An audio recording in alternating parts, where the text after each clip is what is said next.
क्या आपने कभी सोचा है कि भगवान को भी किसी के प्रेम में तड़प महसूस हो सकती है? आखिर ऐसा कौन सा प्रेम था जिसने स्वयं कृष्ण को भी रुला दिया? यह कहानी है उस संत की जिन्हें लोग केवल भक्त नहीं बल्कि राधा और कृष्ण के मिलन का जीवित स्वरूप मानते हैं। कहते हैं जब कलयुग में लोगों के दिलों से भक्ति धीरे धीरे खत्म होने लगी, तब राजस्थान की पवित्र भूमि पर एक राजकुमारी ने जन्म लिया। उनका नाम था मीराबाई। बचपन में ही मीरा ने एक छोटी सी कृष्ण मूर्ति को अपना पति मान लिया था। लोग इसे बचपना समझते रहे, लेकिन मीरा के लिए वही उनका पूरा संसार थे। समय बीता, मीरा का विवाह मेवाड़ के राजघराने में हुआ। महल की चमक, राजसी वैभव और सत्ता सब कुछ उनके पास था, लेकिन उनका मन केवल एक नाम में खोया रहता था, श्याम, केवल श्याम। धीरे धीरे मीरा का कृष्ण प्रेम इतना गहरा हो गया कि वह रात रात भर मंदिरों में भजन गाने लगी। वह राजमहल छोड़ साधुओं और भक्तों के बीच बैठ जाती।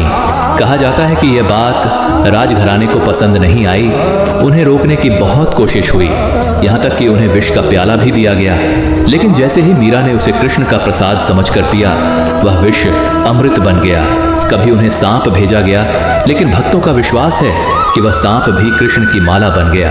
धीरे धीरे मीरा का शरीर इस संसार में था, लेकिन आत्मा पूरी तरह वृंदावन में खो चुकी थी।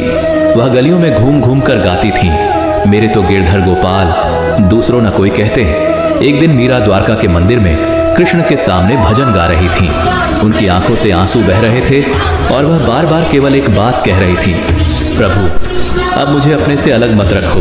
फिर अचानक मंदिर के द्वार बंद हो गए। जब कुछ समय बाद द्वार खोले गए तो वहां केवल मीरा की साड़ी पड़ी थी। भक्तों का विश्वास है कि मीरा उसी क्षण श्री कृष्ण में समा गई। आज भी वृंदावन और द्वारका की गलियों में मीरा का प्रेम गूंजता है, क्योंकि सच्चा प्रेम पाने में नहीं, खुद को पूरी तरह मिटा देने में होता है। अगर आप भी मानते हैं कि भक्ति में सबसे बड़ी शक्ति समर्पण की होती है, तो कमेंट में लिखिए राधे कृष्ण।